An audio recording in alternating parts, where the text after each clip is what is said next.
नाही, ब्रेक नाहीच आहे, कारण आमची गाडी सुसाट जाणार आहे, दिल्लीपर्यंत पुढे जाणार आहे.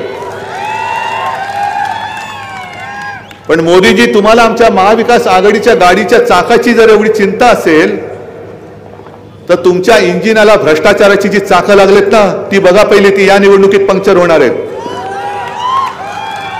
काय म्हणतात मोठा 70,000 कोटीचा घोटाळा अजित पवारांनी ते आरोप केला आणि अजित पवारांना बाजूला घेऊन आज त्यांचा प्रचार करतायत. त्याची तर गोष्टच सोडा.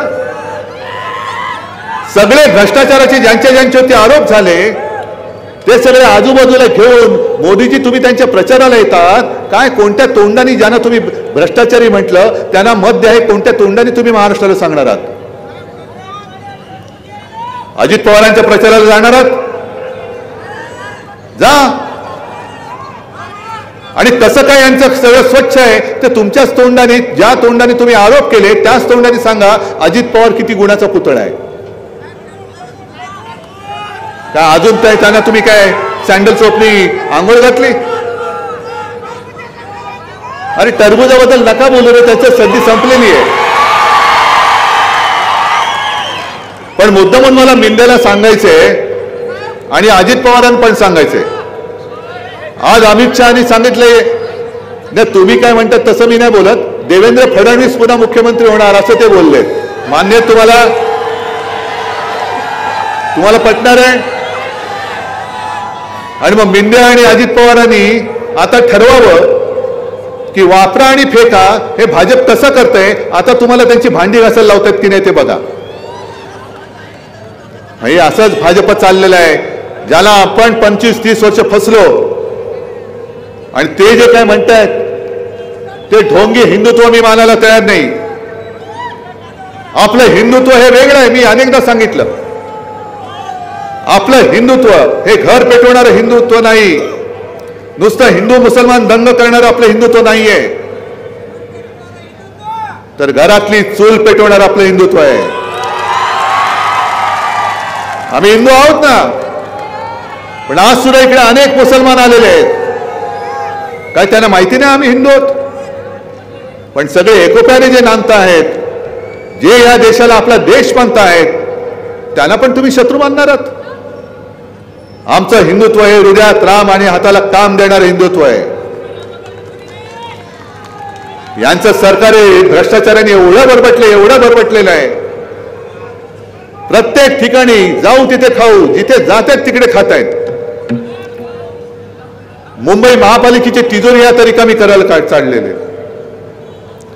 संपूर्ण कॉन्ट्रॅक्टर आणि कॉन्ट्रॅक्टर सुद्धा कोण? मुंबई कोणाच्या घशात घातली? कोणाच्या? अदानीच्या घातली ना. मग हे यांचं हिंदुत्व, हा यांचा स्वच्छ कारभार. पण मुंबई अदानीच्या घशात घातलेली असली तरी मुंबई आपली राजधानी आहे, ही तुमची पण राजधानी आहे. आणि मी तुम्हाला वचन देतोय, तुमच्या आशीर्वादाने आपलं सरकार आणल्यानंतर अदानीच्या घशात घातलेली मुंबई परत बाहेर काढून मी माझ्या मुंबईतल्याच नव्हे तर महाराष्ट्राला भूमिपुत्रांना तिकडे परवडणाऱ्या किमतीवर घर देऊन दाखवल्याशिवाय राहणार नाही. या तुम्ही सगळेजण, तुमचा हक्क आहे मुंबईवरती. सरकार आणा. मी अदानीच्या घशातली मुंबई काढतो आणि मी तुम्हाला देतो मुंबई आणि मुंबईच्या आजूबाजूचा परिसर. मुंबई काय तुम्हाला खिरापत वाटली? एक तर संपूर्ण महाराष्ट्र तुम्ही लुटतात, महाराष्ट्राचं वैभव तुम्ही लुटून टाकलं. उद्योग धंदे गुजरातला घेऊन गेलात.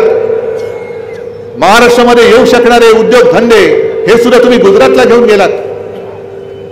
आणि महाराष्ट्राची किंमत असताना नाहीये. महाराष्ट्रासोबत राहिला काय किंवा न राहिला काय, आमचं काय जातंय? या गुरबीमध्ये भाजपवाले वागतायत आणि त्यांचे लाचार हे मिंदे आणि अजित पवार वागतायत. अरे लाज वाटते आम्हाला तुमची. इतके वर्ष तुम्हाला आम्ही सोबत ठेवलं होतं, त्याची लाज वाटते. माझ्यावरती टीका करतायत, करा तुम्ही, पण तिकडे जे काही लाचारी करतात, अगदी निवडणूक आज असताना सुद्धा महाराष्ट्राची पर्वा न करता महाराष्ट्रात येऊ शकणारा टाटा एअरबस जो आपण नागपूरला आणत होतो, विदर्भात, तो मोठ्या दिमाखामध्ये मोदीजींनी गुजरातमध्ये करून दाखवलं. महाराष्ट्र खड्ड्यात गेलं तरी चालेल, पण मी इकडे माझा तिकडचा उद्योग इकडे आणून इथल्या लोकांना रोजगार देणार. मग तुम्ही काय चूक केले, तुम्ही काय पाप केले?